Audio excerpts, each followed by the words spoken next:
आज हम लोग डिस्कस करेंगे 9th session on relative velocity. ये 8वें सेशन के कंटिन्यूएशन में होगा। 8वां सेशन में फेज़ 1 का डिस्कशन किया गया था, तो इसमें हम लोग फेज़ 2 का डिस्कशन करेंगे। तो इसमें एक बात ध्यान देना है कि इसको पढ़ने के पहले आपको 8वां सेशन जरूर गो थ्रू करना होगा, तब जाके 9th सेशन आपको समझ में आएगा। और 8वां सेशन के पहले 7वां सेक्शन डेफिनेटली आपको पढ़ना होगा। सारा सेक्शन इंटर रिलेटेड है, तो कहीं भी जाइएगा तो आपको करस्पॉन्डिंगली प्रीवियस सेक्शंस को आपको देखना होगा इस वीडियो का। अच्छा, इसमें हम लोग फेज 2 का डिस्कशन करेंगे। हम लोग डिस्कशन करेंगे ऑन फेज 2 का डिस्कशन करेंगे। अच्छा, फेज 2 में हम लोग ये देखेंगे कि अगर एम मेरा एफ के रेस्पेक्ट में रोटेट कर रहा है तो गिवन टाइम इंटरवल में किसी वेक्टर का जो चेंज होगा वो एम और एफ में इन जनरल अनइक्वल होगा। इन जनरल यहाँ भी इक्वल हो सकता है, ऐसा नहीं कि अनइक्वल ही रहेगा हमेशा, they can be equal also, समझे। तो फेज 2 में हम लोग देखेंगे कि एम जो है फ्रेम एम वो रोटेट कर रहा है। M rotates with respect to F, ऐसा हम लोग देखेंगे। एम जो है सो एफ के रेस्पेक्ट में क्या कर रहा है, रोटेट कर रहा है। हमको प्रूव करना है that in general change of vector A with respect to frame F in T1 to T2 is in general not the same as change in vector A with respect to frame M in the time interval T1 to T2. in general unequal है, यही हमको समझना है। उसका वजह क्या है? In general unequal होने का कारण यह है कि M जो है सो F के रेस्पेक्ट में क्या कर रहा है, रोटेट कर रहा है।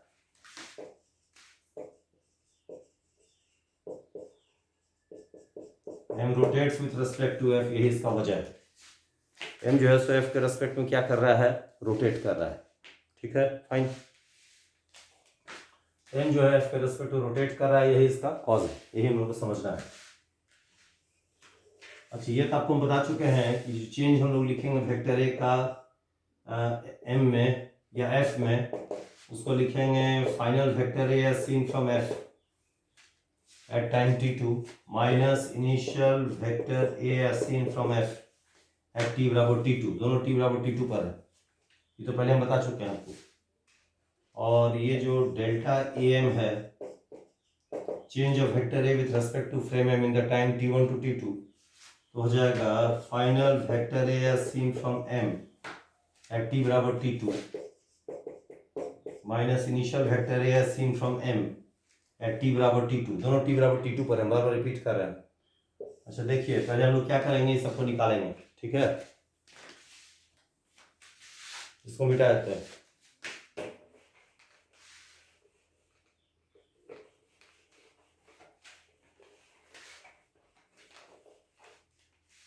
देखिए, इसमें हम लोग डिस्कस करते हैं। देखिए,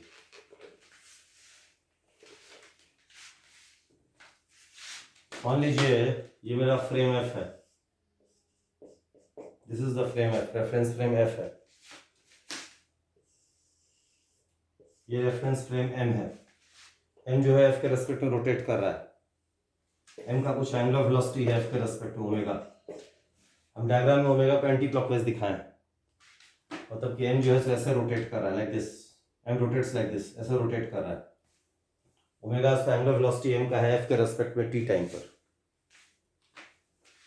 सारा डायग्राम्स हम लोग एफ से बनाएंगे, जैसा कि हम प्रीवियस वीडियो में स्टेट कर चुके हैं। अच्छा, अब देखिए, t बराबर t1 पर मेरा ये सिचुएशन था, ये वेक्टर ए का एरो था t बराबर t1 पर। इसका टेल जो है f का f1 लोकेशन और m का m1 लोकेशन ऑक्यूपाई किया। इसका जो हेड है वो फ्रेम f का f2 लोकेशन और फ्रेम m का m2 लोकेशन ऑक्यूपाई किया।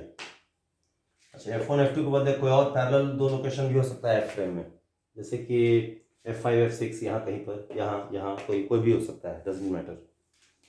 और m के भी m1 m2 के बदले कोई दूसरा पैरेलल लोकेशन हो सकता है m का। तो ये बात एक यूनिक नहीं है, f1 m1 f2 m2 unique नहीं है, बट समझाने के लिए कोई ले लिए। अच्छा, तो इसमें सबसे पहले हमको एक बात ध्यान देना है कि initial vector A as seen from frame, initial vector A as seen from frame F at ये T1, ये AI dash F है, AI dash F। ये हो गया initial vector A with respect to F at T बराबर T1, ये A I dash F as ए।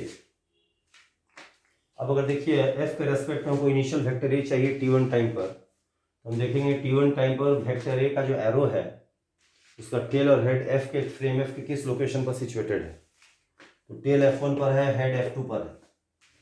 यही मेरा F1 टू F2 जो एरो है यही मेरा इनिशियल वेक्टर ए होगा एफ के रेस्पेक्ट में टी बराबर T1 पर, F1 टू F2। इसी को हम लोग ए नॉट बोलेंगे इससे, कि वही ए नॉट है जो 8वां सेशन में था, 7th सेशन में। Initial vector A with respect to F at T बराबर T1 जिसको ए नॉट बोलेंगे इससे। अच्छा, अब हम निकालेंगे ए आई डैश एम। ये क्या है? Initial vector A with respect to M at T बराबर T1।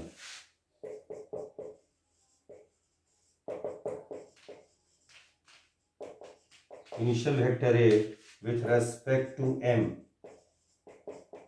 एट टी बराबर T1। अच्छा, इसको लेंगे तो ए आई डैश एम को अगर हमको जानना है तो क्या करेंगे? हम टी बराबर T1 पर देखेंगे कि वेक्टर ए का एरो का जो टेल और हेड है वो फ्रेम एम का कौन सा लोकेशन ऑक्यूपाई सिचुएटेड है।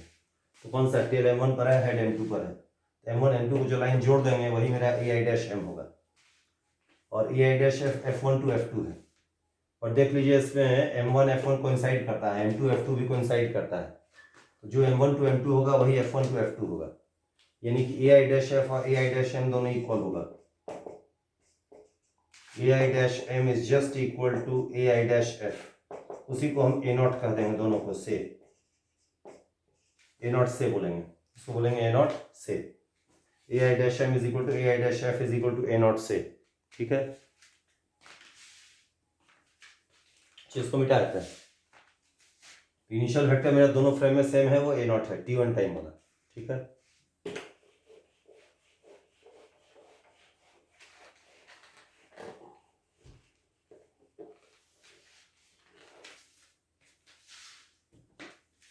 अब देखिए क्या हुआ ना कि टाइम आगे बढ़ा, ये वेक्टर बदल गया, समझ गए?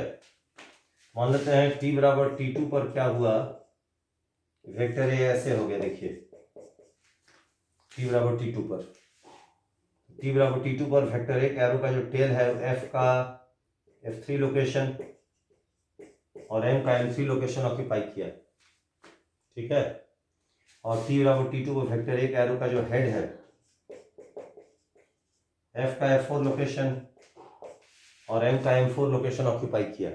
ठीक है, ऑलराइट, क्लियर है? तो देखिए ये समझा दिया आपको। अच्छा, एक बात देखिए, change in vector A as seen from F क्या लिखेंगे? A F F minus A I F. अच्छा, ए एफ एफ क्या है? Final vector A as seen from F at T बराबर T2। अब टी बराबर T2 पर ये वेक्टर ए का एरो है। अगर उनको ए एफ एफ जानना है तो हमको टी बराबर T2 पर देखना होगा कि वेक्टर ए का एरो का जो टेल और हेड है वो फ्रेम एफ के कौन से लोकेशंस पर सिचुएटेड है। तो टेल और एफ फ्रेम एफ के F3 F4 लोकेशन पर सिचुएटेड है। तो F3 F4 को जोड़ने वाला लाइन सेगमेंट जो होगा वही मेरा ए एफ एफ हो जाएगा। तो F3 F4 को जोड़ने वाला लाइन सेगमेंट यहाँ से यहाँ है वेक्टर ए, इसी को हम बी नॉट बोलते हैं। से इसी बी नॉट को लिखेंगे ए एफ एफ। यही final vector A seen from F होगा एट टी बराबर T2। Final vector A seen from F होगा एट टी बराबर क्या? T2। ठीक है, final vector F as seen from A at T बराबर क्या? Final vector A as seen from F at T बराबर क्या? T2। सो बी नॉट से डिनोट किए। अच्छा, उसी तरह से देखिए delta A M change of vector A with respect to frame M in the time interval T1 to T2। तो क्या लिखेंगे? ए एफ एम माइनस क्या? A I M. अच्छा, ए एफ एम क्या है इसमें? Final vector A seen from M at T बराबर T2। अब टी बराबर T2 पर अगर हमको ए एफ एम चाहिए तो हमको देखना होगा कि टी बराबर T2 पर वेक्टर ए एरो का टेल और हेड एम फ्रेम के कौन लोकेशन पर सिचुएटेड है। तो टी बराबर T2 पर वेक्टर ए एरो का जो टेल और हेड है फ्रेम एम का M3 और M4 लोकेशन पर सिचुएटेड है। तो ए एफ एम कहाँ से कहाँ बनेगा? A F M A F M हो जाएगा M3 to M4, यहाँ से यहाँ, यही मेरा ए एफ एम होगा। बट M3 F3 कोइंसाइड कर रहा है और M4 F4 भी कोइंसाइड कर रहा है। जो वेक्टर F3 से F4 होगा वही वेक्टर M3 से M4 भी होगा। यानी M3 to M4 जो मेरा वेक्टर है ए एफ एम, वो भी मेरा B नॉट ही है। इसमें हम क्या देखते हैं, ए एफ एम और A F F both are same. ये हम लोग देख लिए कि A F F is equal to A F M is equal to B naught, है ना। अब हमको चाहिए ए आई एफ और ए आई एम चाहिए, ठीक है, फाइन। अच्छा, अब हम इसको क्या करते हैं कि ए आई एफ चाहिए तो इसको मिटा देते हैं, ठीक है।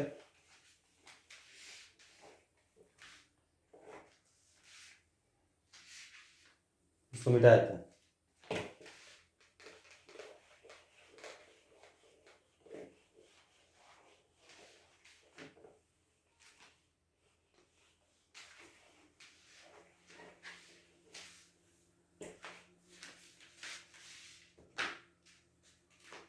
अच्छा, अब हमको चाहिए ए आई एफ।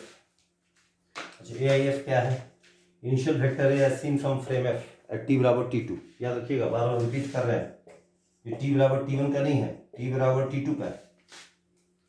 तो हमको देखना होगा कि अगर ए आई एफ हमको जानना है T बराबर T2 पर, तो उसके लिए हमको क्या करना पड़ेगा। उसके लिए हमको करना ही पड़ेगा कि हमको T बराबर T2 पर देखना होगा कि इनिशियल वेक्टर ए जो था एफ के रेस्पेक्ट में, जो T बराबर T1 पर था, वो T बराबर T2 पर कहाँ सिचुएटेड है, यानी उसका टेल और हेड एफ फ्रेम के किस लोकेशन पर सिचुएटेड है। रिपीट करें, ए आई एफ क्या है, initial vector A as seen from frame F, initial vector A as seen from frame F at T बराबर T2। अब T बराबर T2 पर ए आई एफ जानने के लिए हमको T बराबर T1 वाला ए आई एफ देखना होगा। अब T बराबर T1 वाला ए आई एफ क्या था, यहाँ से यहाँ था, जिसको हम लोग ए नॉट बोले थे, जिसको हम लोग नाम दिए थे क्या, ए आई डैश एफ बोले थे। Initial vector A seen from frame F at T बराबर T1, it was a not, ये F1 to F2, ठीक है। बट हमको चाहिए ए आई एम और ये ए आई एफ चाहिए, सॉरी, और ये ए आई डैश एफ है, बट हमको चाहिए ए आई एफ चाहिए। अच्छा, डायग्राम हम बना रहे हैं कहाँ से, एफ से, एफ के रेस्पेक्ट में एफ फिक्स्ड है। अच्छा, F1 F2 जो है, एफ का दो फिक्स लोकेशन है, एफ फिक्स्ड है तो F1 F2 भी फिक्स्ड है। यानी कि T बराबर T2 पर final initial vector A seen from F वही होगा जो T बराबर T1 पर initial vector A with respect to F था। अब initial vector A with respect to F at T1 क्या था, F1 to F2 यानी ए नॉट था। तो T बराबर T2 पर भी initial vector A seen from F क्या होगा, F1 to F2 यानी ए नॉट हो जाएगा। इसमें हम क्या देखते हैं, initial vector A seen from frame F, initial vector A seen from frame F at T बराबर T2 is same as initial vector A seen from F at T बराबर क्या, T1। और T बराबर T1 पे इसको हम लोग ए naught से डिनोट किए थे, तो ये ए नॉट हो गया, देखिए, ठीक है, फाइन। और ये बी नॉट हो गया मेरा, this is B naught, this is A naught, alright. तो हमारा देखिए delta A in F frame क्या कैसे लिखाएगा, दिस माइनस दिस, ये एफ एफ हम लोग क्या देखे, बी नॉट था, और ए आई एफ हम लोग क्या देखे, ए नॉट था। जो change in vector A with respect to F frame in T1 to T2 होगा B naught minus A naught हो जाएगा। अच्छा, इसको अगर डायग्राम में दिखाएंगे तो कैसा दिखेगा, ये मेरा ए नॉट है और ये मेरा बी नॉट है, ये फर्स्ट वेक्टर, ये second vector, change of A in F frame क्या हो जाएगा, ये हो जाएगा, ये मेरा change of vector A in F frame हो जाएगा। देखिए, इसमें हम क्या देखते हैं, इसमें हम यही देखते हैं कि फाइनल वेक्टर बी नॉट है, इनिशियल वेक्टर ए नॉट है, तो डिफरेंस ये change in of vector A in F frame आ गया T1 से T2 में, ठीक है। इसको मिटा देते हैं, ठीक है ना।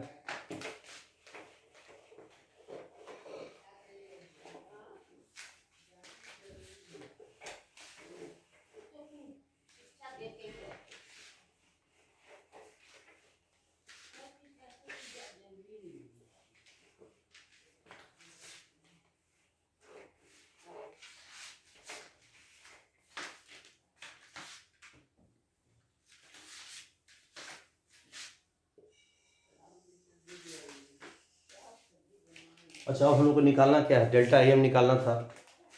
डेल्टा एम हम लोग जो था change of vector A with respect to M frame in T1 to T2 था।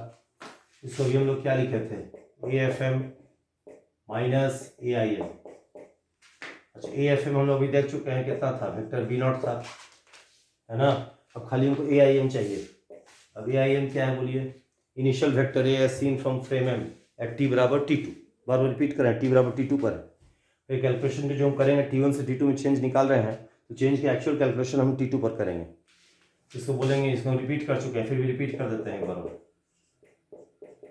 Initial vector A with respect to m, initial vector a with respect to m, initial vector a with respect to क्या m at t बराबर T2, ठीक है ना। या note कीजिएगा, बार बार बोल रहे हैं, नॉट t बराबर T1, ताकि हम T2 पर कैलकुलेशन करेंगे। अच्छा, अब देखिए इसको क्या करते हैं, मिटा देते हैं, ठीक है।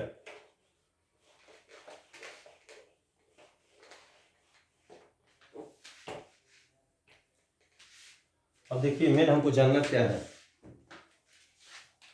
हमको जानना क्या है मेन, इसमें बताइए।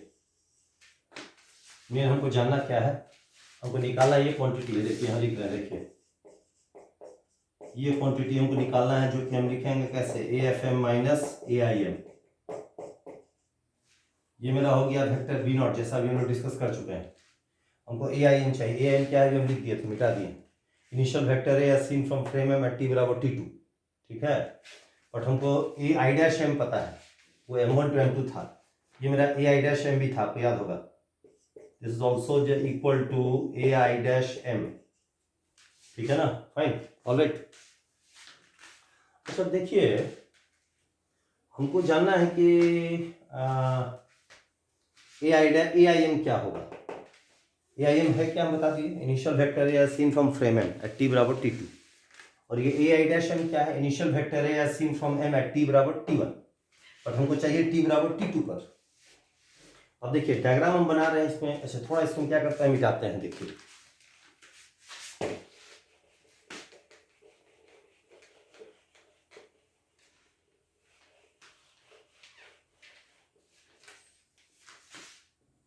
हम बोल रहे हैं ना, एम ऐसे घूम रहा है, देखिए एफ के रेस्पेक्ट में ऐसे रोटेट कर रहा है, फाइन। और देखिए हम डायग्राम बना रहे हैं एफ से, ठीक है। देख लीजिए, जैसे ये मेरा M1 है और ये मेरा M2 है, ठीक है। ये जोड़ दिए दोनों को, यही मेरा A0 था, जिसको हम AI' बोले थे। अच्छा, ये मेरा कब का था, ये T बराबर T1 का था, ठीक है, फाइन। अच्छा, इमेजिन कीजिए कि जो M1 है मेरा, वो मान लीजिए M में फिक्स्ड है, रेस्ट पर है, उन्हें M एक तरह से सेंटर ऑफ रोटेशन है, समझिए। मान लीजिए M जो है M1 के अबाउट रोटेट कर रहा है, समझ गए, M रोटेट्स अबाउट M1, ऐसा मान लीजिए। मतलब M1 हम मान ले रहे हैं कि M में फिक्स्ड है, सपोज कीजिए, is fixed with respect to M से। अच्छा, आप देखिए होगा क्या, देखिए ध्यान दीजिए, M जो है, M1 जो है M के रेस्पेक्ट में फिक्स्ड है, fine. M1 is fixed with respect to क्या, M। M1 जो है M के रेस्पेक्ट में फिक्स्ड है, ठीक है ना। अब देखिए इसमें ध्यान दीजिए जरा कि हम डायग्राम बना रहे हैं F से। अब F के रेस्पेक्ट टू M क्या हो रहा है, रोटेट कर रहा है ना, एंटी क्लॉकवाइज मान लिए। तो M जब रोटेट करेगा तो जो लाइन M1 M2 है, M1 M2 को जोड़ने वाला जो M1 M2, अच्छा देखिए M रोटेट कर रहा है F के रेस्पेक्ट में, एंटी क्लॉकवाइज मान लिए। F से देखने पर M एंटी क्लॉकवाइज रोटेट कर रहा है। अच्छा, M1 M2, अच्छा यहाँ पर fix with respect to M नहीं, fix with respect to F है, सॉरी। M के रेस्पेक्ट तो फिक्स्ड है ही, M तो सब फिक्स्ड है, M का सब लोकेशन M के रेस्पेक्ट में फिक्स्ड है। हम रिपीट कर रहे हैं, F के रेस्पेक्ट में M रोटेट कर रहा है एंटी क्लॉकवाइज। अच्छा, M1 M2 जो है M का दो फिक्स लोकेशंस है। M जब रोटेट करेगा एंटी क्लॉकवाइज, तो जो लाइन M1 M2 है वो भी M के साथ एंटी क्लॉकवाइज घूमेगा। और M1 हम मान ले रहे हैं F के रेस्पेक्ट में फिक्स्ड है। तो T2 टाइम पर देखिए, T2 टाइम पर ये वाला M2 यहां आ जाएगा, टी बराबर T2 पर M2 कम्स हियर, टी बराबर T2 का M2 जो यहाँ था T1 टाइम पर, वो M2 यहाँ T2 टाइम पर आ जाएगा। Let's call it M2 dash. अच्छा M1 तो वही रहेगा क्योंकि मान लिया F में फिक्स्ड है, F से डायग्राम बना रहे हैं, F के रेस्पेक्ट में फिक्स्ड माना है, तो M1 वहीं पर रहेगा जो टाइम जहाँ पर टाइम T1 पर था। तो T बराबर T2 पर देखिए जो M1 है यहाँ पर है और M2 यहाँ पर है, तो T बराबर T2 पर तो T1 टाइम पर जो इनिशियल वेक्टर ए था वो यहाँ से यहाँ था M1 टू M2। अब T2 टाइम पर जो इनिशियल वेक्टर ए होगा वो कुछ ऐसा दिखेगा, काहे कि T2 टाइम में M2 यहाँ आ गया और M1 वहीं पर आ, तो M1 M2 को जोड़ने वाला लाइन ये हो गया, ये मेरा इनिशियल वेक्टर ए होगा with respect to frame M हो जाएगा। कब? एट टी बराबर क्या T2। अब आप देख सकते हैं ये जो इनिशियल वेक्टर है मैं टी बराबर T2 है वो ए नॉट से डिफरेंट है। देखिए ए नॉट ऐसे था, ए आई एम ऐसे है, दोनों का अलग अलग डायरेक्शन है। अगर डायरेक्शन अलग है तो वेक्टर भी सेम नहीं है, अनइक्वल वेक्टर है। इसमें हम देखते हैं this is not equal to A naught. मान लेते हैं इस वेक्टर को हम कहते हैं A1 डैश या A1 बोलते हैं, A1 से कौन सा वेक्टर को, यहाँ से यहाँ जो वेक्टर है उसको A1 डैश कहते हैं, उसको बोलते हैं A1 डैश। A1 डैश ऐसा है, देखिए A1 डैश ऐसे है, M1 पे M2 ऐसे है, देखिए A1 डैश नहीं A1 यहाँ से है। तो AIM जो है उसको हम डिनोट कर रहे हैं A1 से, वो A0 के बराबर नहीं है, ठीक है। अब देख लीजिए यहाँ पर change of vector A in frame M क्या होगा बताइए। Final vector minus initial vector, final तो B0 था और इनिशियल वेक्टर AIM A0 नहीं होके A1 हो गया, और डेल्टा AF क्या था, B0 माइनस क्या था A0 था। ये दोनों इक्वल है बट ये दोनों अनइक्वल है, दे आर अनइक्वल, इसलिए ये दोनों भी अनइक्वल हो जाएगा। मीनिंग कि change of A in F frame is not equal to change of A in क्या एम फ्रेम। अच्छा इसको डायग्रामेटिकली भी समझ सकते हैं हम, we can understand it diagrammatically also. वो कैसे, यहाँ देखिए यहाँ बनाते हैं, देखिए अभी हम लोग डेल्टा एफ का एरो बनाए थे, याद होगा आपको, ये B0 था, ये A0 था, यहां से यहां जो वेक्टर था वही change of vector A in frame F था T1 से T2 में। लेकिन अगर डेल्टा एम निकालेंगे तो B0 माइनस A1 करेंगे, B0 तो वही वाला है बट A1 जो है सो A0 के बराबर नहीं है। देखिए डायग्राम में दिख रहा है, देखिए A1 ये है, A0 ये है, दोनों अनइक्वल है। देखिए A1 is not equal to A0, इसका A1 कुछ ऐसे दिखेगा, देखिए ये फाइनल वेक्टर ए हो गया m के रेस्पेक्ट में T2 टाइम पर, ये इनिशियल वेक्टर ए हो गया m के रेस्पेक्ट में T2 टाइम पर। तो change of A in m क्या होगा, ये हो जाएगा, देखिए ये change of A in vector frame m हो जाएगा in time T1 to T2। तो देखिए ये और ये वेक्टर अनइक्वल है, देखिए this is not equal to this, इसमें हम देखते हैं they are not the same. So delta A is not equal to F with respect to frame m is not equal delta A with respect to frame M. कारण क्या, m rotate कर रहा है f के respect में, m rotate करेगा तो m1 m2 जो लाइन है वो भी m के साथ घूम जाएगा f के रेस्पेक्ट में। तो T2 टाइम पर जो इनिशियल वेक्टर ए होगा वो T1 टाइम वाले इनिशियल वेक्टर ए के बराबर नहीं होगा, दोनों अलग अलग दिखेगा, अलग दिखेगा तो चेंज भी दोनों फ्रेम में अलग अलग दिखेगा। इसमें हम क्या देखते हैं, दोनों का चेंज अलग दिखा। अलग दिखने का वजह क्या था, अलग दिखने का वजह ये था कि इन फाइनल वेक्टर दोनों फ्रेम में सेम है लेकिन इनिशियल वेक्टर दोनों फ्रेम में अलग अलग है, तो दोनों का डिफरेंस जो होगा अभी दोनों फ्रेम में डिफरेंट हो जाएगा। दोनों का जो डिफरेंस होगा दोनों फ्रेम में दे विल बी डिफरेंट, समझ गए। अच्छा इसमें हम लोग मान के चले थे कि M1 फिक्स था f के रेस्पेक्ट में। मान लीजिए M1 फिक्स नहीं रहता तो क्या होता, ये T2 टाइम पर M1 यहाँ नहीं दिख के मान लीजिए M1 यहाँ कहीं दिखता और M2 यहाँ कहीं दिखता, A1 ऐसे के बजाय A1 ऐसे हो जाता, उसमें भी कंक्लूजन मेरा सेम रहता। उस केस में भी ए का जो चेंज होता है m में और ए का जो चेंज होता है f में अनइक्वल होता हो। ये बस सिंप्लीफाई करने के लिए मान लिए थे कि M1 जो है f के रेस्पेक्ट में फिक्स्ड है, पर फिक्स होना जरूरी नहीं है। इस पॉइंट को भी एक बार हम क्लैरिफाई कर दे रहे हैं।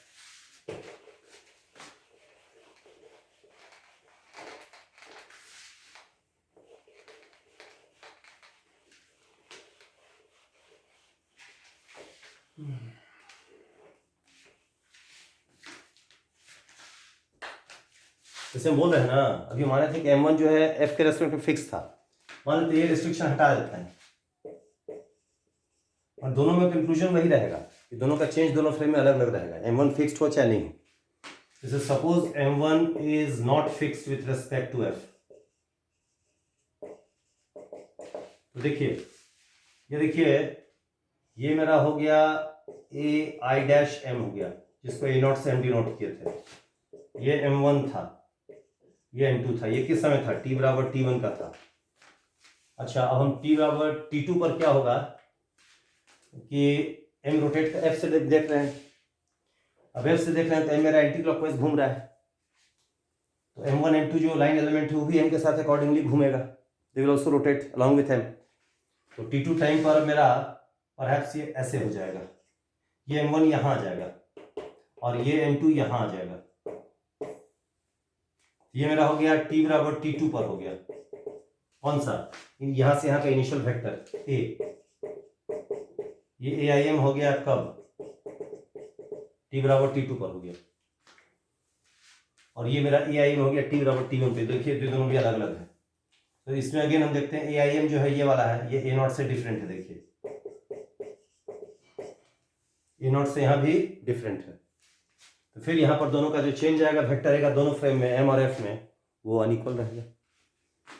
और m1 फिक्स हो चाहे नहीं हो, conclusion doesn't change, conclusion still remains the same, दोनों का चेंज जो होगा उस वेक्टर का दोनों फ्रेम में वो अलग अलग होगा, ठीक है ना। तो m1 का फिक्स होना जरूरी नहीं है, फिक्स बस समझाने के लिए बता दिए थे, ठीक है। अच्छा, एक बात और ध्यान दीजिए, अगर m अगर f के रेस्पेक्ट में रोटेट कर रहा है तो उसका जो चेंज होगा दोनों फ्रेम में इन जनरल डिफरेंट होगा, तो चेंज डिफरेंट होगा तो रेट ऑफ चेंज भी डिफरेंट हो जाएगा। बट रेट ऑफ चेंज क्या होता है, वेक्टर का टाइम डेरिवेटिव होता है, इसलिए हम लोग बोलेंगे कि since delta a in f is not equal to delta a in m, यानी कि हम इसको डेरिवेटिव में टर्म्स में लिख सकते हैं, रेट अगर चेंज अलग अलग है तो रेट ऑफ चेंज भी, टाइम रेट ऑफ चेंज भी अलग अलग होगा। da by dt in frame f जो होगा that will be different from da by dt इन क्या, फ्रेम m, और वेक्टर का जो टाइम डेरिवेटिव होगा दोनों फ्रेम में वो भी डिफरेंट हो जाएगा, फाइन। अच्छा, इसको वर्ड्स में क्या बोलेंगे, time derivative of vector A as seen from frame f, इसको बोलेंगे time derivative of vector A as seen from frame m। Vector का जो टाइम डेरिवेटिव दोनों फ्रेम में है दोनों अनइक्वल है, कारण m जो है f के रेस्पेक्ट में क्या कर रहा है, रोटेट कर रहा है, तो जो लाइन m जब रोटेट करेगा तो m1 m2 जो लाइन जो था ऐसे था कुछ देर बाद ऐसे हो जाएगा, इसलिए aim जो होगा t1 पर, aim जो होगा t2 पर अनइक्वल हो जाएगा, ठीक है। और फाइनल दोनों फ्रेम में सेम है तो डिफरेंस अलग अलग हो गया, तो डेरिवेटिव भी अलग अलग हो जाएगा, ठीक है ना। अच्छा, इसको मिटाया था,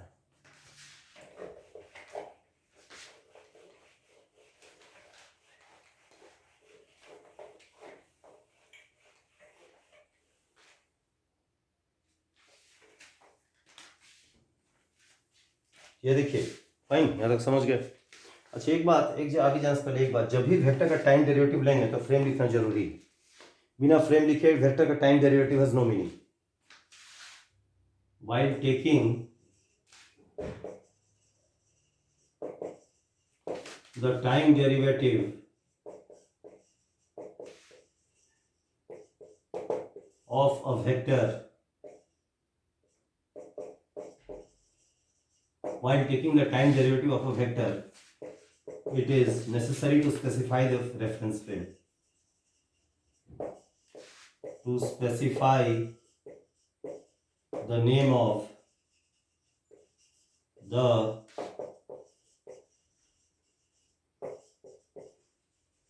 रेफरेंस फ्रेम, और बिना फ्रेम स्पेसिफाई किए हुए वेक्टर का टाइम डेरिवेटिव का कोई मीनिंग नहीं है।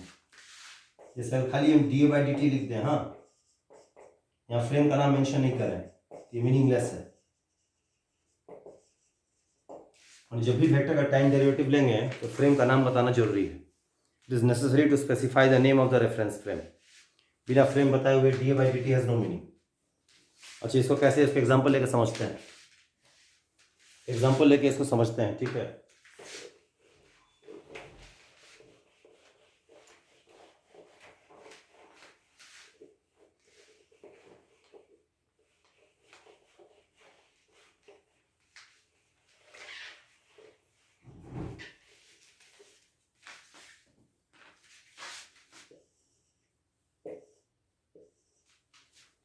इस एग्जांपल देखिए ना, एग्जांपल लेकर समझाते हैं। मान लीजिए मेरे पास कोई रॉड है, रिजिड बॉडी है, एम मेरा कोई रॉड है, लोअर एंड मान लीजिए उसका पिवटेड है, ग्राउंड में फिक्स्ड है। एम डिनोट करता है रॉड फ्रेम, हाँ, जिसको आर से डिनोट करते हैं। एफ मीन करता है ग्राउंड फ्रेम, जिसको जी से डिनोट करते हैं। लोअर एंड ऑफ रॉड जो है ग्राउंड में पिवटेड है। इमेजिन कीजिए P1 P2 रॉड का दो मटेरियल पॉइंट है, वेक्टर आर। बस यहाँ जो टाइम डेरिवेटिव लिख रहे हैं ऑफ एनी वेक्टर, कोई भी वेक्टर हो सकता है, it can be any vector, कोई रिस्ट्रिक्शन नहीं किस टाइप का वेक्टर, कोई भी वेक्टर हो सकता है। Velocity vector, displacement vector, acceleration vector, force vector, momentum vector, any vector. जब भी वेक्टर का टाइम डेरिवेटिव लेंगे तो फ्रेम बताना जरूरी है, बिना फ्रेम बताए हुए इट हैज नो मीनिंग। तो इसको ऐसे समझिए, देखिए जैसे इसको देखिए, हाँ मेरा वेक्टर ए की जगह वेक्टर आर ले रहे हैं, हाँ। इमेजिन कीजिए मेरा रॉड वर्टिकल था 9 AM पर, 9 AM in the morning rod vertical था। P1 P2 उसका दो मटेरियल पॉइंट है, P1 से P2 वेक्टर आर हो गया। अच्छा 9 बज के क्या हुआ, 5 मिनट में रॉड रोटेट कर गया, ये फिक्स्ड एंड लोअर एंड का। 9:05 पर रॉड रोटेट कर गया ग्राउंड के रेस्पेक्ट में। ये रॉड हो गया कब, 9:05 पर। P1 यहाँ था 9 बजे, यहाँ P1 डैश आ गया कब, 9:05 पर। और यही P2 यहाँ आ गया कब, 9:05 पर। यहाँ से यहाँ जो वेक्टर है आर डैश हो गया, देखिए। अच्छा अब देखिए, अगर हम रॉड फ्रेम को देखें तो P1 P2 रॉड में फिक्स्ड है, आर जो वेक्टर है P1 to P2 भी रॉड फ्रेम में फिक्स्ड हो गया। ये रॉड के फ्रेम में आर कांस्टेंट है, रॉड के फ्रेम में जो वेक्टर आर है वो कांस्टेंट वेक्टर है। कांस्टेंट वेक्टर है तो रॉड का जो dr/dt जो डेरिवेटिव होगा रॉड फ्रेम में वो जीरो होगा। रॉड फ्रेम में derivative of vector R seen from rod frame R वो क्या होगा, जीरो हो जाएगा। लेकिन वही आर को अगर हम ग्राउंड से देखें तो ग्राउंड फ्रेम में देखिए वेक्टर आर शुरू में 9 बजे ऊपर था, ऊपर डायरेक्टेड था। 5 मिनट बाद वही आर वेक्टर ऐसे हो गया, उसका डायरेक्शन चेंज हो गया। तो ग्राउंड के फ्रेम में आर वेक्टर बदल गया 9 से 9:05 में। इसलिए आर का डेरिवेटिव अगर हम लेंगे ग्राउंड में तो वो नॉन जीरो आएगा। तो देखिए किसी का आर वेक्टर का डेरिवेटिव आर रॉड फ्रेम में और ग्राउंड फ्रेम में दोनों अनइक्वल है, देखिए। अच्छा मान लीजिए कोई थर्ड फ्रेम, मान लीजिए कोई रोटेटिंग फैन है, फैन घूम रहा है, फैन मतलब पंखा दीवार छत पर लगा रहता है कमरा में, फैन रोटेट कर रहा है। रोटेटिंग फैन से वेक्टर आर को देखेंगे, फिर उसका चेंज, रेट ऑफ चेंज कुछ और दिखेगा, मतलब वो फैन के फ्रेम में कुछ दिखेगा, अलग अलग होगा। तो केवल अगर हम खाली हम लिख दें dr/dt लिख दें और फ्रेम का नाम नहीं बताएं, कोई मीनिंग नहीं है इसका, इट हैज नो मीनिंग, क्योंकि अलग अलग फ्रेम में ये अलग अलग वैल्यू एज्यूम करेगा। So this has no meaning, कोई मीनिंग नहीं है उसका, it has no meaning, meaningless quantity है। बट हाँ अगर नाम बना के, लाइन बना के बॉटम राइट हैंड कॉलम में फ्रेम का नाम डाल दें तो फुली मीनिंगफुल हो जाएगा। फाइन, ये भी समझा दिए। अच्छा इसको मिटा देते हैं।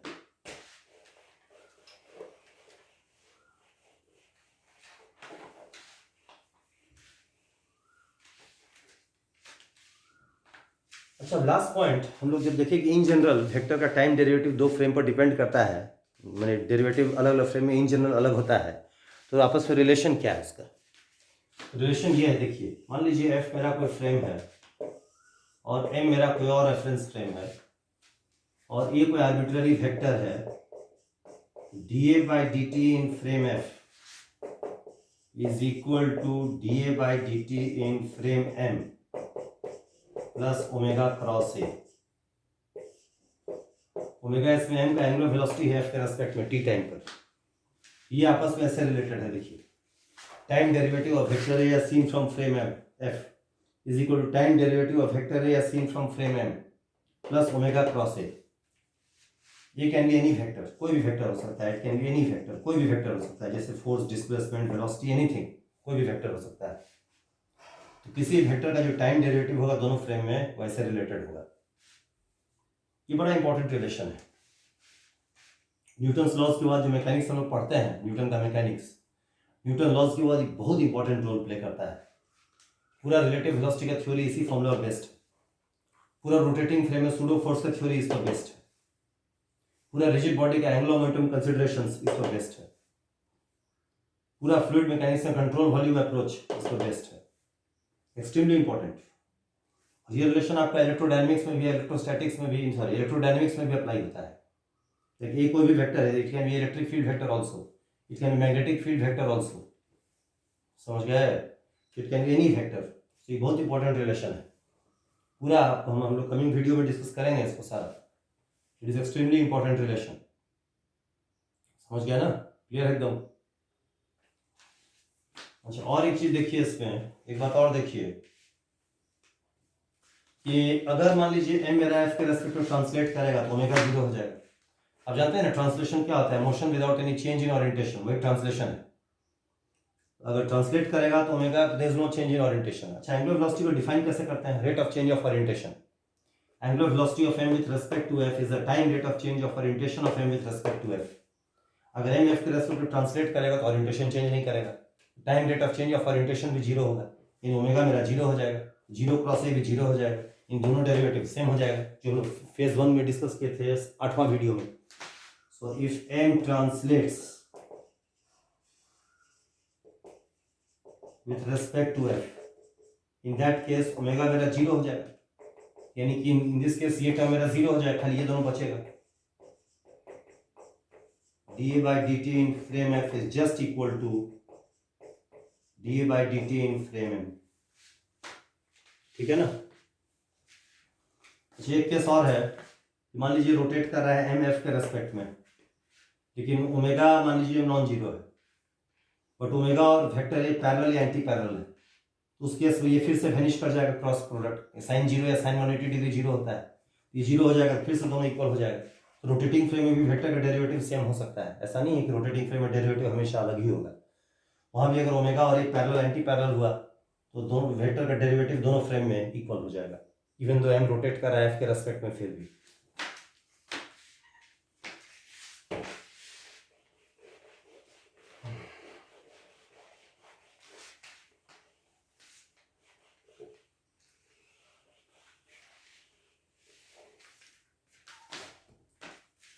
इस केस में हम देखते हैं कि हम ट्रांसलेट करेगा f के रेस्पेक्ट में तो ये रिलेशन वैलिड हो जाएगा।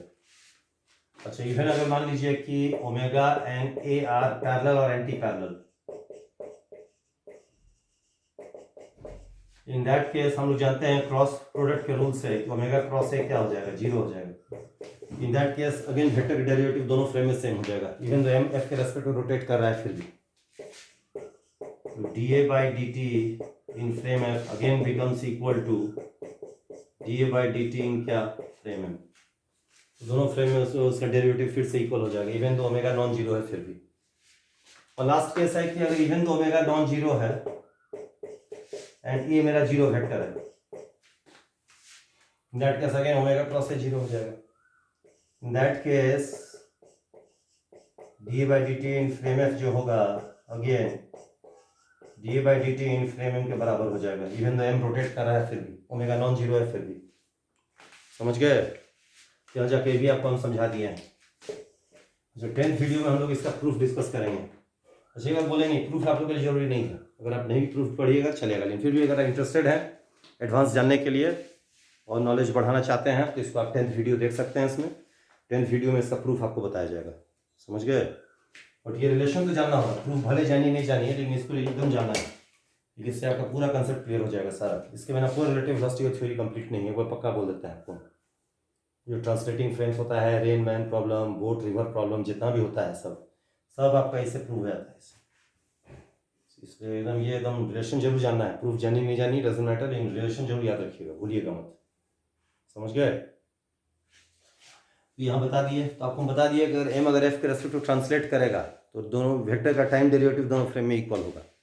अच्छा m अगर f के रेस्पेक्ट में रोटेट करेगा और a मेरा 0 वेक्टर है कैपिटल A, अगेन डेरिवेटिव दोनों फ्रेम में सेम दिखेगा उस इंस्टेंट पर। अच्छा अगर m f के रेस्पेक्ट में रोटेट करेगा और ओमेगा और a पैरेलल एंटी पैरेलल है तो फिर से a का डेरिवेटिव दोनों फ्रेम में इक्वल हो जाएगा, बट अदरवाइज बाकी इन हर केस में डेरिवेटिव अनइक्वल होगा। मैंने m जो है f के रेस्पेक्ट में रोटेट कर रहा है, capital A non zero vector है, ओमेगा और a पैरेलल ना पैरेलल है ना एंटी पैरेलल है, तब a का डेरिवेटिव दोनों फ्रेम में अनइक्वल हो जाएगा, समझ गए। ये भी बता दिया आपको। तो यहाँ जाके आपका 9th session on relative velocity is finished. 9th session जो होगा रिलेटिव वेलोसिटी का, that is here bye over, समझ गए। आई होप आप लोगों को ठीक से समझ में आ गया, इसको अच्छा से गो थ्रू कर लीजिए, है ना। अच्छा से गो थ्रू करके इसको देख लीजिए, डाउट हो तो डिस्क्रिप्शन बॉक्स कमेंट बॉक्स में डाल दीजिए, इसका आपको हम रिप्लाई भेज देंगे, क्लैरिफाई कर देंगे आपको हम। तो ये पूरा अच्छा से आपको बता दिए हैं, 9th सेशन था रिलेटिव वेलोसिटी का। इसको अच्छा से गो थ्रू कीजिए, अच्छा से पढ़िए, समझिए उसको, ठीक है। और कोई डाउट हो तो कमेंट बॉक्स में डाल दीजिए, उसको हम पढ़ के रिप्लाई भेज देंगे आपको, समझ गए। अब यहाँ से क्लोज कर देते हैं।